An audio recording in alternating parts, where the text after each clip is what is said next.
नमस्ते। आप सभी को नमस्ते।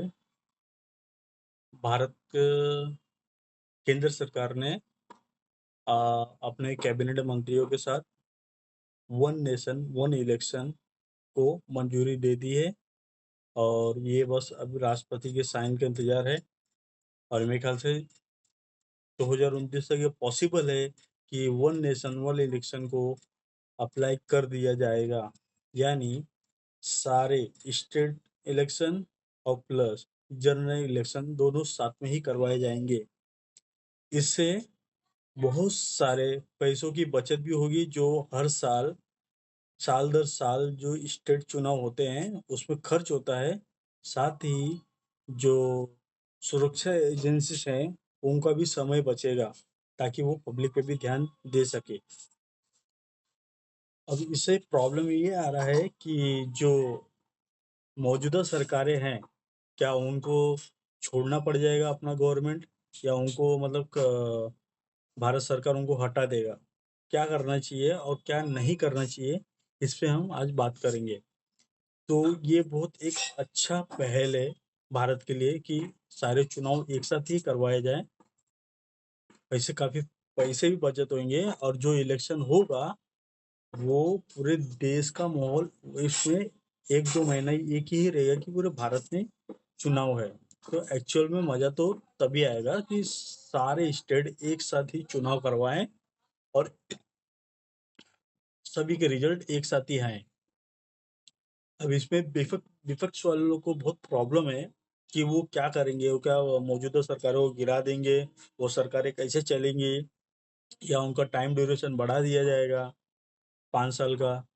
तो देखिए इसमें एक अच्छा सा ऐसा कर सकते हैं, जो अभी फिलहाल मौजूदा जो अभी जो जनरल इलेक्शन हुआ था 2024 का, इसमें सिक्किम, शायद सिक्किम, उड़ीसा और वो आंध्र प्रदेश का जो गवर्नमेंट बनी वो 2024 के जनरल इलेक्शन के साथ ही बनी। तो ये तीन स्टेट तो ऐसे ही, मतलब इन पे कुछ करने की जरूरत ही नहीं है। ये कंटिन्यू 5 साल तक चलेंगे, यानी 2029 तक ये चलेंगे। और अभी 2024 में ही हरियाणा, जम्मू कश्मीर और महाराष्ट्र के चुनाव हो रहे हैं। तो ये भी 2029 में कंटिन्यू रख सकते हैं, यानी लगभग मिला के कुछ 6-7 राज्य, हमें इनमें कुछ करने की जरूरत नहीं है, क्योंकि ये जनरल इलेक्शन के साथ ही इनका भी टाइम पीरियड खत्म हो जाता है, 5 साल कंप्लीट हो जाते हैं।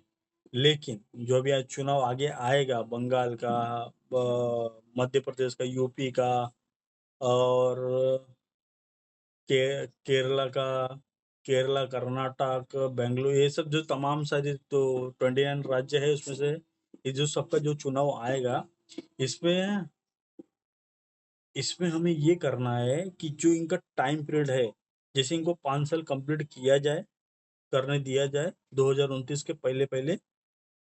अगर 2029 तक भी इनका 5 साल कंप्लीट नहीं होता है, तो उसके बाद 2029 तक ही इनकी सरकार चलने दिया जाए। उसके बाद डायरेक्ट जनरल इलेक्शन करवा दो, और जिसका टाइम 2029 के पहले ही खत्म कर दिया जा रहा है, उसमें अपने जो स्टेट के एलजी होते हैं उनके हाथ में राज्य की भागदौड़ संभालने दे दिया जाए।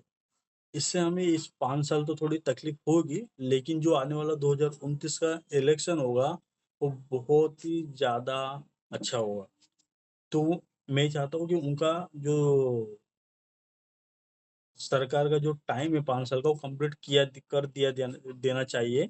अगर 2029 के पहले खत्म हो रहा है तो उसके बाद इलेक्शन ना करवा के वो सीधा राज्यपाल के हाथ में सरकार को सौंप देनी चाहिए, वो 2029 तक सरकार को चलाएंगे। तो ये हमारे पास एक अच्छा अवसर है, और ये बहुत अच्छा एक गवर्नमेंट ने फैसला लिया है, जिसको जल्द से जल्द लागू करवाना चाहिए, और ये 2029 में हमें देखने को मिल जाना चाहिए। तो आपका क्या राय है, प्लीज आप कमेंट में बताइए, और आप इसके बारे में क्या सोचते हैं। क्योंकि जो पहले इलेक्शन होते थे, कुल मिला के सभी राज्यों के बहुत कम पैसे खर्च होते थे, लेकिन जो अब हो रहे हैं, वो बहुत ही ज़्यादा पैसे खर्च हो रहे हैं, 250-60 हज़ार करोड़ कुछ होता है। इससे हम कई राज्यों का विकास कर सकते हैं। ये इतने पैसे हैं, इसमें कई राज्यों का विकास हो सकता है। तो अगर हम इसको एक साथ करवाएँगे तो हमारा पैसे की बहुत सारी बचत हो जाएगी दोस्तों। तो आप क्या इस पे सोचते हैं? अपना कमेंट बताइए। जय हिंद, नमस्कार।